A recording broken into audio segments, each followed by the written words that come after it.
حکومت کا نہیں ہے وہاں سے صفائی کا قطعاً کوئی انتظام نہیں ہے، لیکن حضور نے فرمایا کہ فرشتے جو ہے اٹھا کر لے جاتے ہیں، صرف ان کی کنکریاں باقی رہ جاتی ہیں کہ جن کا حج اللہ کو قبول نہیں ہے،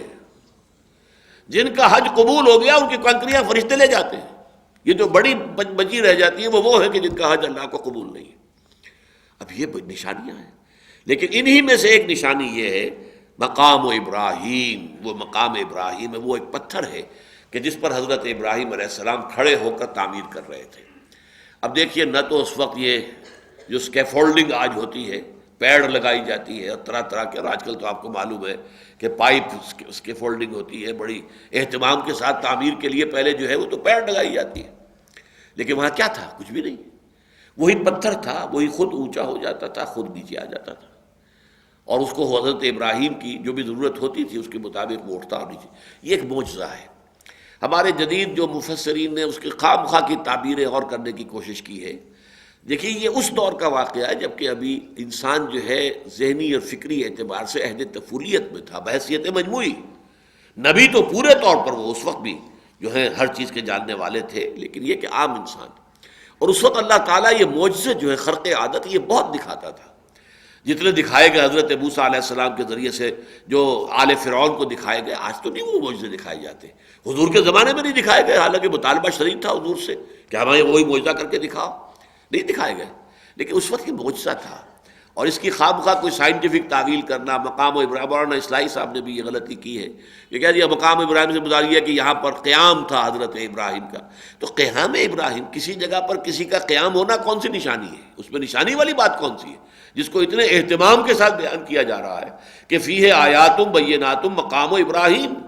اگر تو صرف رہائش ہی کا معاملہ ہے تو رہائش تو کسی بھی جگہ ابراہیم کی، اور ابراہیم کی رہائش تو نہ معلوم کہاں کہاں ہوئی، بلکہ مستقل رہائش تو یہاں کبھی ہوئی نہیں۔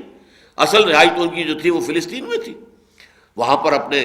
چھوٹے بیٹے نمبر 2 بیٹے حضرت اسحاق کے ساتھ رہے ہیں، اس لیے کہ اصل خاندانی بیوی جو ان کی تھی وہ حضرت سارہ تھی۔ حضرت حاجرہ تو اصل میں جو بادشاہ تھا مصر کا، اس نے ہدیتاً پیش کی تھی حضرت ابراہیم علیہ السلام کو، جیسے اس زمانے کا رواج تھا کنیز کے طور پر، جیسے کہ حضور کی خدمت میں بھی مصر ہی سے پھر وہ آئی تھی ماریہ قبطیہ،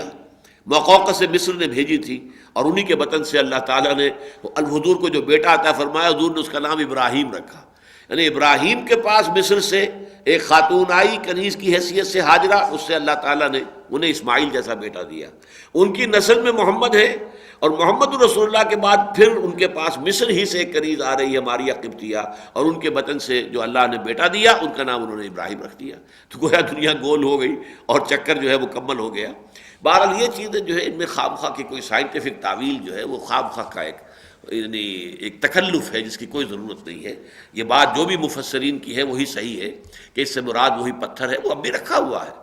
اور اس پتھر کے اوپر وہ اب نظر ابھی نہیں آتا پورے طور سے، اس کو ایک بلوری جو ہے وہ کیس کے اندر بند کیا ہوا ہے، لیکن اس کے اوپر نشان پاؤں کا موجود ہے۔ اب ایک پتھر کے اوپر پاؤں کا نشان پڑ جانا یہ خود معجزہ ہے۔ آخر یہ کہ کیا کوئی وہ ٹنوں وزن تو حضرت ابراہیم کا نہیں تھا، اور وہ پاؤں کے نشان موجود ہیں، اس پر مسلسل کتنے عرصے کھڑے رہے ہوں گے یہ تو آپ اندازہ کر لیجیے۔ ایک باپ اور ایک بیٹا یہی تو تھے، اور کوئی مزدور تو لگے ہوئے نہیں تھے وہاں پر۔ اذ یرفع ابراہیم القواعد من البیت و اسماعیل، ابراہیم اور اسماعیل باپ بیٹا ہی تھے، تو کتنا وقت لگا ہوگا، تو اس میں مسلسل کھڑے رہنے سے وہ یقیناً وہاں جو ہے پاؤں ان کے نشان پڑ گئے۔ وَمَن دَخَلَهُ كَانَ آمِنًا، جو کوئی بھی اس میں داخل ہو جاتا ہے وہ امن میں آ جاتا ہے۔ یہ بھی ایک بہت بڑی نشانی ہے خانہ کعبہ کی۔ بدترین دور وحشت جو تھا جاہلیت کا، اس میں بھی یہ روایت رہی ہے اس گھر کی کہ باپ کا قاتل بھی اگر حرم میں نظر آ گیا ہے تو بیٹا اسے کچھ نہیں کہے گا، نگاہ نیچی کر کے گزر جائے گا، چاہے وہ سالہ سال سے تلاش میں پھر رہا ہو اپنے باپ کے قاتل کی تلاش میں کہ میں بدلہ لے سکوں اور اسے قتل کروں، لیکن یہ کہ اگر حرم میں نظر آئے گا تو کچھ نہیں کہے گا اسے۔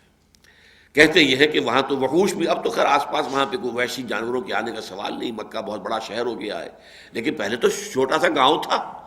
تو وہاں جو ہے وحشی جانور جو ہے جنگلی وہ بھی کسی کو گزر نہیں پہنچاتے تھے حرم کے اندر۔ اب یہ اللہ تعالیٰ کی طرف سے باتیں ہیں، اللہ کے معجزات ہیں،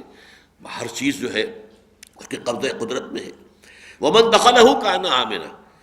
وَلِلَّهِ عَلَى النَّاسِ حِجُّ الْبَيْتِ مَنِ اسْتَطَاعَ إِلَيْهِ سَبِيلًا۔ اب یہ لام اور علا کا استعمال یہاں پھر دیکھ لیجئے، اللہ کا حق ہے لوگوں پر، للہ علی الناس، جیسے وہ جو دعا ہے جو میں نے بہت مرتبہ سنائی ہے کہ اے اللہ اس قرآن کو ہمارے حق میں دلیل بنا دے، ہمارے خلاف نہ بنائیو، وَاجْعَلْهُ لَنَا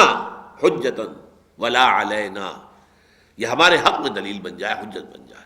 تو اس اعتبار سے القرآن حجت لک او علیک، حدیث یہ ہے کہ حضور نے فرمایا کہ یہ قرآن جو ہے یہ تمہارے حق میں دلیل ہے یا تمہارے خلاف، میرے اور آپ کے خلاف دلیل بن کر کھڑا ہوگا۔ اللہ یہ مجھے مانتے تھے، پڑھتے نہیں تھے، مجھے مانتے تھے کہ میں تیرا کلام ہوں لیکن مجھے سمجھنے کے لیے عربی سیکھنے کو تیار نہیں تھے، مانتے تھے میں اللہ کا تیرا کلام ہوں لیکن مجھ پر عمل نہیں کرتے تھے، تو یہ حجت بن جائے گی نہیں میرے اور آپ کے خلاف۔ تو وہی بات یہاں پر ہے، علا آتا ہے کسی کی مخالفت کے لیے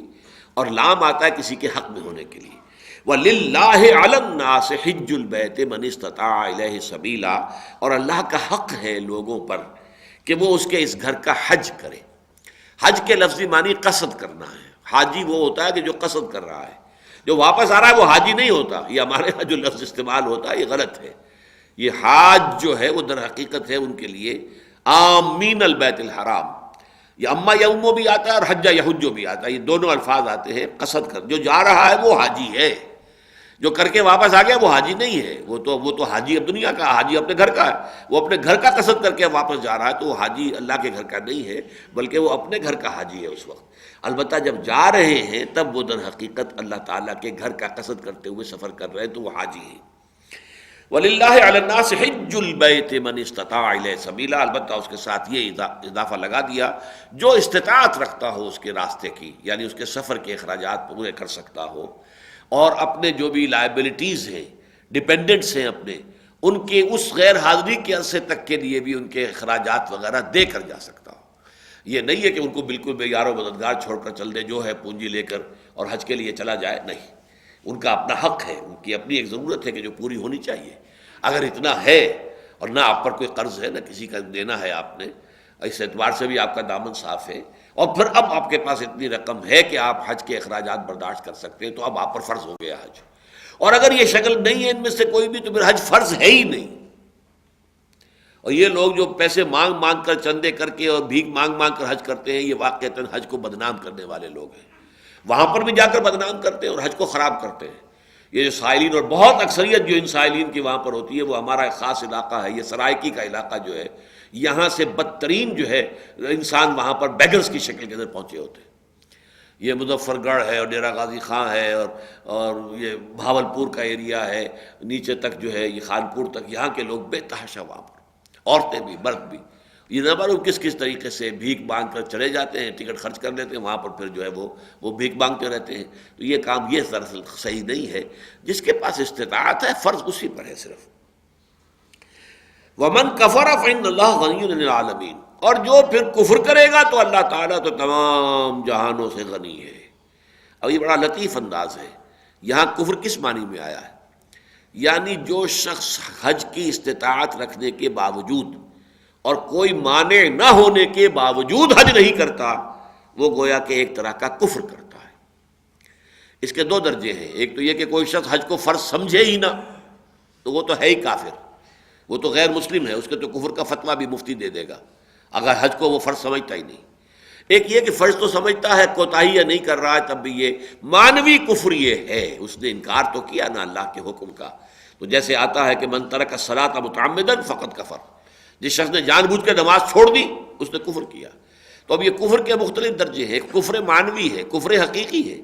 ایک کفر ہے قانونی، دستوری، لیگل، جس کی بنا پر ایک شخص غیر مسلم قرار پاتا ہے۔ پھر یہ کہ اگر اسلامی قانون ہو تو پھر مرتد قرار دے کر اس کو قتل کیا جائے گا، وہ کفر اور ہے۔ اور یہ کفر جو ہے اللہ کے احکام کی ناشکری کرنا، اللہ کے احکام کی نافرمانی کرنا، یہ بھی ایک طرح کا کفر ہے۔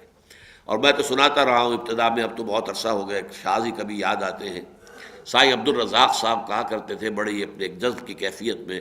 جو دم غافل سو دم کافر، انسان کا جو سانس بھی اللہ تعالیٰ سے غفلت میں گزرتا ہے، نکلتا ہے، ہر سانس کے ساتھ اللہ کی یاد رہنی چاہیے۔ اسی کو کہتے ہیں، یہ جو پاس انفاس صوفیہ کے طریقوں میں سے یہ بھی ہے کہ سانس کی حفاظت کرنا، ہر سانس کے ساتھ اللہ اللہ، ہر سانس کے ساتھ آئے، اور یہ ہو جاتا ہے۔ آدمی جو ہے اس کی اگر عادت پیدا کر لے تو وہ ان انٹینشنلی بھی آپ کسی اور کام میں لگے ہوں گے تب بھی وہ چیز جو ہے وہ چلتی رہے گی آپ کی، اس لیے کہ اس